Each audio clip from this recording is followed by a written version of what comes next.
नमस्कार, उत्तराखंड लाइव को स्वागत करती हूँ मैं आयशा। खबर विस्तार में। हल्द्वानी पुलिस ने चोरी की गई घटनाओं का खुलासा करते हुए सातिर हिस्ट्री सीटर प्रमोद कुमार आर्य उर्फ पिदा और उसके साथी राज बहादुर को गिरफ्तार किए हैं। एसएसपी डॉक्टर मंजूनाथ टीसी ने बताया कि आरोपियों के कब्जे से चोरी की मोटरसाइकिल, चोरी के पैसों से खरीदा गया मोबाइल फोन और 2,28,000 रुपए की नकदी बरामद की गई है। पुलिस के अनुसार प्रमोद उर्फ पिता पर 32 से अधिक और उसके साथी पर 13 मुकदमे दर्ज है। इस कार्रवाई के लिए पुलिस टीम को नकद पुरस्कार देने की घोषणा भी की गई है। हाल ही में लास्ट वीक ऑफ मई के लास्ट हफ्ते से लेके जून के पहला हफ्ते तक जो है लालकुआ और मुखानी क्षेत्र में विभिन्न जगहों पर मकानों में और दुकानों में लगातार चोरी की घटनाएं परिलक्षित हुई। इसको हमने एक चैलेंज की तरह दिया। एक संपूर्ण जनपद नैनीताल की हल्द्वानी, मुखानी और काठगोदाम क्षेत्र का एक संयुक्त टीम बनाया था। साथियों, ये बताना चाहता हूं कि ये इस संयुक्त टीम को बहुत अच्छी सफलता मिली हुई है। कुल मिला के 7 विभिन्न जगहों का चोरियों का जो है अनावरण हुआ है और बहुत शातिर एक चोरों की गिरोह का जो है पर्दाफाश हुआ है। रुद्रपुर के गांधी मैदान में आयोजित खेत बचाओ अभियान का शुभारंभ केंद्रीय कृषि एवं किसान कल्याण मंत्री शिवराज सिंह चौहान, मुख्यमंत्री पुष्कर सिंह धामी और कृषि मंत्री गणेश जोशी ने किया। इस दौरान 369.66 करोड़ की विकास योजनाओं का लोकार्पण और शिलान्यास किया गया। केंद्रीय मंत्री शिवराज सिंह चौहान ने कहा कि खेत बचेगा तो धरती और जीवन सुरक्षित रहेगा। उन्होंने मुक्तेश्वर से 100 करोड़ की लागत से प्लाट सेंटर, चौवाटिया में सेंटर ऑफ एक्सीलेंस, कीवी उत्पादन को बढ़ावा, फिशिंग के लिए 65 करोड़ और ऑटोमेटिक वेदर स्टेशन के लिए 104 करोड़ की घोषणा की। मुख्यमंत्री पुष्कर सिंह धामी ने कहा कि स्वयं किसान और स्वयं मिट्टी ही विकसित उत्तराखंड की मजबूत नींव है।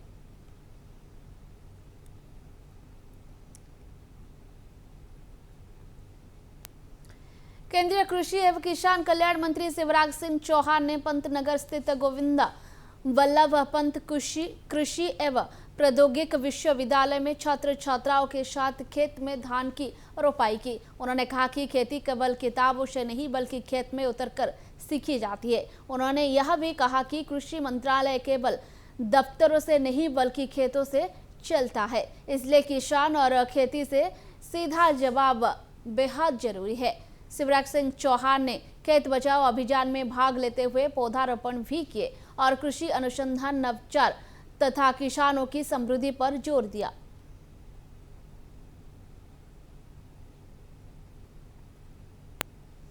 गोविंद वल्लभ पंत कृषि एवं प्रौद्योगिक विश्वविद्यालय पंतनगर से 2 दिवसीय पूर्व छात्र सम्मेलन एवं कार्यशाला व्रेन 3.0 का शुभारंभ केंद्रीय कृषि एवं किसान कल्याण मंत्री शिवराज सिंह चौहान, मुख्यमंत्री पुष्कर सिंह धामी और कृषि मंत्री गणेश जोशी ने किया। केंद्रीय मंत्री शिवराज सिंह चौहान ने कहा कि विकसित भारत का लक्ष्य तभी पूरा होगा जब किसान समृद्ध होंगे। उन्होंने कृषि अनुसंधान, नवाचार और आधुनिक तकनीक को बढ़ावा देने पर जोर दिया। वहीं मुख्यमंत्री पुष्कर सिंह धामी ने पूर्व छात्रों से कृषि क्षेत्र में नवाचार और युवाओं के मार्गदर्शन में सक्रिय भूमिका निभाने का आह्वान किया। धरती माँ का स्वस्थ रहना जरूरी है, मिट्टी का स्वस्थ रहना जरूरी है। इसलिए खाद का उपयोग, पेस्टिसाइड का उपयोग संतुलित करें। माटी में जिन तत्वों की जरूरत है उसके हिसाब से करें। अत्यधिक और असंतुलित खाद और पेस्टिसाइड के उपयोग के कारण ये माटी धीरे धीरे बीमार हो रही है। राष्ट्रीय बाल संरक्षण आयोग के निर्देश पर ऋषिकेश में बाल श्रम मूल्यांकन अभियान के तहत श्रम विभाग और जिला स्तरीय टास्क फोर्स ने संयुक्त छापेमारी की। अभियान के दौरान शहर के 4 अलग अलग प्रतिष्ठानों से 4 नाबालिग बच्चों को बाल श्रम से मुक्त कराया गया। सभी बच्चों को बाल कल्याण समिति के समक्ष प्रस्तुत किया गया है, जहां उनके पुनर्वास की प्रक्रिया शुरू की जाएगी। श्रम विभाग की तहरीर पर संबंधित प्रतिष्ठान संचालकों के खिलाफ बाल श्रम अधिनियम के तहत मुकदमा दर्ज कर कानूनी कार्रवाई शुरू कर दी गई है।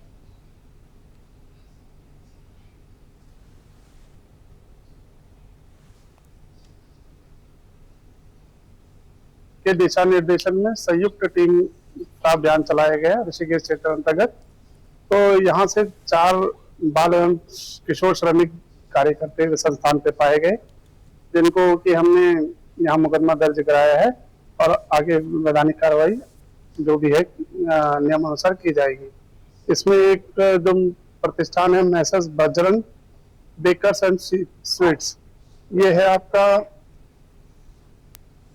चमोली जिले के नारायणगढ़ में मानसून से पहले हुई तेज बारिश ने जनजीवन प्रभावित कर दिया। देर रात हुई मूसलाधार बारिश के बाद भारी मात्रा से मलबा बाजार, दुकान, राजकीय इंटर कॉलेज परिसर में और राष्ट्रीय राजमार्ग पर आ गया। कई वाहन मलबे के चपेट में आ गए और हाईवे घंटों बाधित रहा। राहत की बात यह रही कि घटना में कोई जनहानि नहीं हुई। BRO ने मार्ग खोलने का काम शुरू कर दिए हैं, जबकि प्रशासन नुकसान का आकलन कर रहा है। स्थानीय लोगों का कहना है कि हर साल बारिश में यहां ऐसी स्थिति बनती है, लेकिन अब तक स्थायी सुरक्षा के उपाय नहीं किए गए हैं।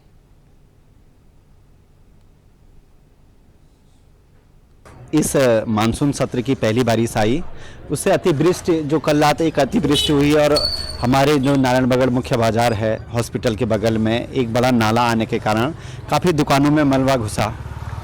मैं स्वयं यहाँ पे सुबह ही पहुँचा हूँ। इसमें कई बार हमने लिखित में भी दे दिया, मौखिक में भी बोल दिया है, प्रशासन आता है चले जाता है, लेकिन यहाँ पे होता नहीं कुछ काम।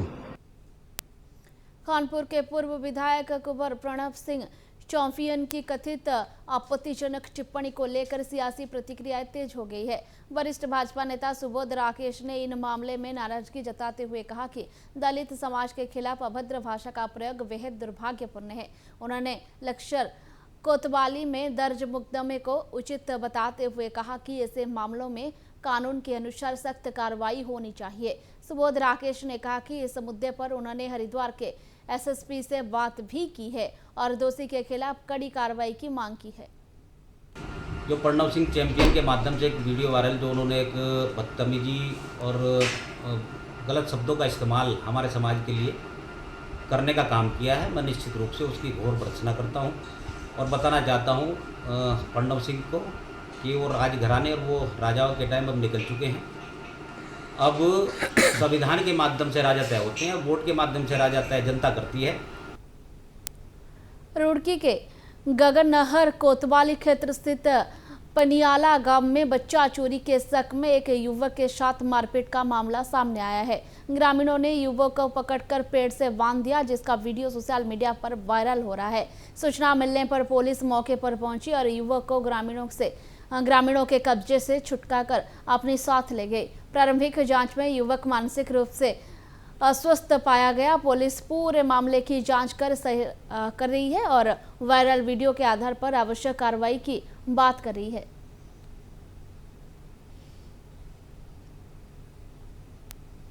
नीट पेपर लीक मामले को लेकर खटीमा में कांग्रेस ने जोरदार विरोध प्रदर्शन किया। खटीमा विधायक एवं उपनेता प्रतिपक्ष भुवन चंद्र काफड़ी के नेतृत्व में कांग्रेस कार्यकर्ता ने मुख्य चौक पर केंद्रीय शिक्षा मंत्री धर्मेंद्र प्रधान का पुतला दहन कर उनके इस्तीफे की मांग की। प्रदर्शन के दौरान भाजपा सरकार के खिलाफ नारेबाजी की गई। भुवन काफड़ी ने आरोप लगाया कि सरकार युवाओं के भविष्य के साथ खिलवाड़ कर रहे हैं और लगातार सामने आ रहे पेपर लीक मामलों से छात्र का भरोसा टूट रहा है। कांग्रेस नेताओं ने दोषियों के खिलाफ सख्त कार्रवाई और शिक्षा व्यवस्था में सुधार की मांग करते हुए कहा कि ठोस कार्रवाई होने तक उनका आंदोलन जारी रहेगा। पेपर लीक है, वास्तव में इनकी मंशा जो है, जिस सरकार में सारे नेता भ्रष्ट और बेईमान भरे हो, जिनकी बुनियाद चोरी डकैती में हो, तो पेपर चोरी हो रहे हैं। हमारे युवाओं का, देश युवाओं का फ्यूचर जो है वो वर्त में पड़ा हुआ है। और उसके बाद जिस तरीके से पेपर लीक होता है, इतने बार लोग सड़कों पे आ गए, लेकिन अभी तक इस सरकार ने शिक्षा मंत्री का इस्तीफा अभी तक नहीं लिया। और आप सबसे बड़ी बात है, 21 बच्चों की जान चली गई। लालकुआ में नगर पंचायत कार्यालय के पास अशोक सिनेमा क्षेत्र स्थित सरकारी भूमि पर अवैध कब्जे के खिलाफ प्रशासन ने बड़ी कार्रवाई की। प्रशासनिक अधिकारियों ने पुलिस और राजस्व विभाग की टीम के साथ मौके पर पहुंचकर अवैध रूप से रह रहे लोगों को बाहर निकाला और सामान हटाने का समय दिया। इसके बाद पूरी भूमि को प्रशासन ने अपने कब्जे में लेकर सील कर दिया। SDM रेखा कोहली ने बताया कि यह सरकारी लीज की भूमि है, जिसे पहले भी जिलाधिकारी के आदेश पर सील किया गया था। हाल ही में सील तोड़कर दोबारा कब्जा किए जाने की सूचना मिलने पर कार्रवाई की गई। उन्होंने कहा कि मामला हाईकोर्ट में विचाराधीन है और न्यायालय के आदेश से अनुसार आगे की कार्रवाई की जाएगी। प्रदेश में मानसून को देखते हुए सरकार ने तैयारियों को अंतिम रूप देना शुरू कर दिए हैं। लोक निर्माण एवं सिंचाई मंत्री सतपाल महाराज ने देहरादून में दोनों विभाग के अधिकारियों के साथ समीक्षा बैठक कर व्यवस्थाओं का जायजा लिया। उन्होंने अधिकारियों को आपदा की स्थिति में त्वरित कार्रवाई और सभी व्यवस्था दुरुस्त रखने के निर्देश दिए। मंत्री ने बताया कि प्रदेश में बाढ़ नियंत्रण कक्ष 24 घंटे सक्रिय है, 113 वार्ड चौकियां स्थापित की गई है और 304 संवेदनशील स्थलों पर विशेष निगरानी रखी जा रही है। वहीं सड़कों पर यातायात बाधित होने की स्थिति में वैकल्पिक मार्ग पर जेसीबी मशीनों की पर्याप्त व्यवस्था सुनिश्चित करने को भी निर्देश दिए गए हैं। निकासी सड़कों से जुड़े ड्रेनेज नेटवर्क को समयबद्ध सफाई सुनिश्चित करने के निर्देश दिए गए हैं ताकि जल भराव जैसी बाढ़ जैसी परिस्थिति जो है वो प्रभावी रूप से उससे निपटा जा सके। लोक निर्माण विभाग की सभी प्रमुख सड़कें एवं महत्वपूर्ण पुलों का निरीक्षण करने के साथ साथ क्षतिग्रस्त एवं गड्ढा युक्त सड़कों को तत्काल मरम्मत करने तथा आपात परिस्थितियों से निपटने के लिए जेसीबी, पोकलेन, डोजर, डंपर एवं अन्य आवश्यक मशीनरी की उपलब्धता सुनिश्चित कराए जाने के निर्देश दिए गए हैं और मानसून सीजन को देखते हुए सभी सड़कों को उचित रखरखाव के भी निर्देश दिए गए हैं। देश में तेजी से बढ़ते शहरीकरण और शहर के सुनियोजना विकास को बढ़ावा देने के लिए केंद्र सरकार ने 1 लाख करोड़ रुपए के अर्बन चैलेंज फंड की शुरुआत की है। इसी क्रम में देहरादून में उत्तराखंड के नगर निकायों के लिए एक कार्यशाला आयोजित की गई। कार्यशाला में नगर निगम, नगर पालिका और पहाड़ी शहर के प्रतिनिधियों के फंड के प्रभावी उपयोग और सरकार परियोजना की तैयार की जानकारी दी गई। अधिकारियों ने कहा कि इस योजना से सड़क, जल निकासी और अन्य शहरी आधारभूत सुविधा के विकास को गति मिलेगी। उड़की को क्षेत्रीय प्रमुख संजय भार्गव ने बताया कि उत्तराखंड को इस फंड के तहत लगभग 775 करोड़ रुपए का आवंटन मिला है, जिससे राज्य में 3000 करोड़ रुपए से अधिक की विकास परियोजना की संभावनाएं बढ़ सकती है। अभी हाल में जो भारत सरकार ने अर्बन चैलेंज फंड की योजना जो है शुरुआत की है, इसमें 1 लाख करोड़ का जो है प्रावधान किया गया है शहरों के लिए और ये पूर्णतः जो है अनुदान है। लगभग 4 लाख करोड़ की योजना है जो पूरे देश में बन रही है। यदि हम उत्तराखंड की बात करते हैं, लगभग 3000 करोड़ का जो है एक तरह से प्रोजेक्ट कॉस्ट परियोजना की जो लागत है उसके प्रयोग यहाँ पे बन सकते हैं। इसमें करीब 775 करोड़ की जो है भारत सरकार से अनुदान है और उसमें जो है लगभग 25% अनुदान भारत सरकार का, 25% का ही अनुदान उत्तराखंड सरकार ने नंदा गौरा योजना के तहत हरिद्वार और उत्तरकाशी के 4098 पात्र बालिकाओं के खातों में डीबीटी के माध्यम से करीब 19 करोड़ 23 लाख रुपए की सहायता राशि जारी की है। महिला सशक्तिकरण एवं बाल विकास मंत्री रेखा आर्य ने बताया कि औपचारिकताएं पूरी होने के बाद लंबित लाभार्थियों को भी योजना का लाभ दे दिया गया है। उन्होंने कहा कि सरकार का लक्ष्य है कि प्रदेश की कोई भी पात्र बेटी योजना के लाभ से वंचित ना रहे। पैदा होने वाली बालिका और 12वीं पास करने वाली बालिकाओं को समर्पित है। इन दोनों ही योजनाओं के माध्यम से नंदा गौरा योजना संचालित है और निश्चित रूप से पूर्व में 2025-26 वित्तीय वर्ष का हमने नंदा गौरा योजना की लगभग 33,251 जो हमारी चिन्हित बालिकाएं थी उनको नंदा गौरा योजना का लाभ निर्बाध तरीके से हम दे रहे थे। ग्रामीण निर्माण विभाग के कार्यों का निरीक्षण करते हुए ग्रामीण अभियंत्रण सेवा परिषद के उपाध्यक्ष ज्योति सिंह विष्ट ने नारी निकेतन, साधुराम इंटर कॉलेज और कोरोनेशन अस्पताल को बहुमंजिला पार्किंग का जायजा लिया। उन्होंने निर्माण कार्यों की गुणवत्ता पर संतोष जताते हुए कहा कि सभी परियोजनाएं समय पर पूरी कर संबंधित विभाग को सौंप दी गई है। साथ ही साधुराम इंटर कॉलेज में बच्चों के लिए चलाए जा रहे नवाचार कार्यक्रम की सराहना करते हुए इसे बच्चों के भविष्य के लिए महत्वपूर्ण पहल बताया। डब्ल्यूडी विभाग ने नारी निकेतन के एक भवन का, जिसमें यहाँ जो बच्चे हैं उनको कक्षा का निर्माण किया, और उसका निर्माण पूरा होने के बाद उस भवन तो हैंडओवर हो गया, लेकिन 6 महीने तक विभाग की जिम्मेदारी रहती है कि वो वहाँ पर किसी किस्म की अगर दिक्कत होगी तो उसको देखा जाए। तो मैं इसी परिप्रेक्ष्य में, क्योंकि 2 महीने पहले भवन हैंडओवर हो, इसको देखने के आया। मैंने वहाँ पर कक्ष देखे, बिल्डिंग का जो निर्माण की कार्य गुणवत्ता है उसको देखने की, समझने की कोशिश की।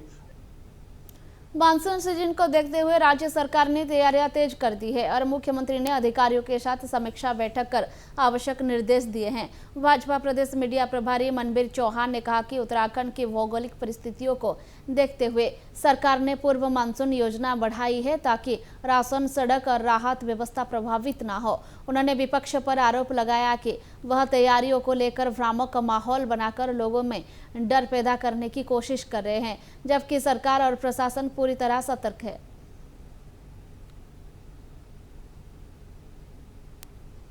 दोराहाट से कांग्रेस विधायक मदन सिंह बिष्ट ने एक वायरल वीडियो को लेकर सियासत तेज हो गया है। भाजपा ने विधायक पर प्रधानमंत्री नरेंद्र मोदी के खिलाफ अमर्यादित भाषा के इस्तेमाल का आरोप लगाते हुए कड़ी प्रतिक्रिया दी है। भाजपा प्रदेश मीडिया प्रभारी मनबीर सिंह चौहान ने कहा कि कांग्रेस के नेताओं की यह प्रवृत्ति बन गई है कि वे प्रधानमंत्री और संवैधानिक पदों पर बैठे नेताओं पर अभद्र टिप्पणियां करते हैं। उन्होंने कहा कि जनता अपने जनप्रतिनिधियों से मर्यादित आचरण की अपेक्षा करती है और ऐसे व्यवहार को स्वीकार नहीं करेगा। देखिए, कांग्रेस पार्टी के नेताओं के द्वारा सार्वजनिक रूप से गाली गलौज करना और देश के यशस्वी प्रधानमंत्री जी के प्रति और उनके परिजनों के प्रति जिस से गाली गलौज का इस्तेमाल कांग्रेस पार्टी के लोग करते आए हैं, वो एक उनकी संस्कृति टाइप की रही है और इन गालीबाज विधायकों को खिलाफ सख्त से सख्त कार्रवाई होनी चाहिए और कांग्रेस को सार्वजनिक रूप से इसके लिए माफी मांगनी चाहिए।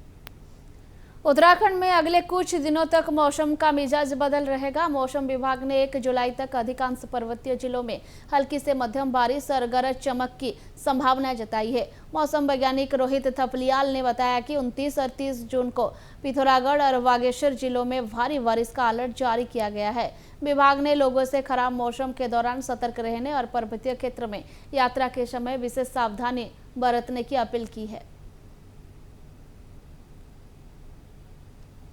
अभी चेतावनी देखेंगे तो जो अगले 1-2 दिन है उसमें जो है उत्तराखंड के पर्वतीय क्षेत्रों में विशेषकर गर्जन के साथ आकाशीय बिजली चमकने और तेज हवाएं चल सकती हैं, जहां कहीं-कहीं जिनकी गति 40 किलोमीटर प्रति घंटा तक हो सकती है। और जो है पर्वतीय क्षेत्रों में इक्का-दुक्का स्थानों पर तीव्र से अति तीव्र वर्षा के जो है दौर भी मिल सकते हैं। उसके बाद जो है 29 तारीख में थोड़ी हैवी रेनफॉल की एक्टिविटी मिल सकती है 29-30 में, तो जो विशेषकर जो हमारे पिथौरागढ़ बागेश्वर जनपद है वहाँ पर कहीं कहीं भारी वर्षा भी 29 तारीख को मिलने की संभावना है। और थंडरस्टॉर्म एक्टिविटी देखेंगे तो पर्वतीय क्षेत्रों में कहीं कहीं ये मिलती रहेगी।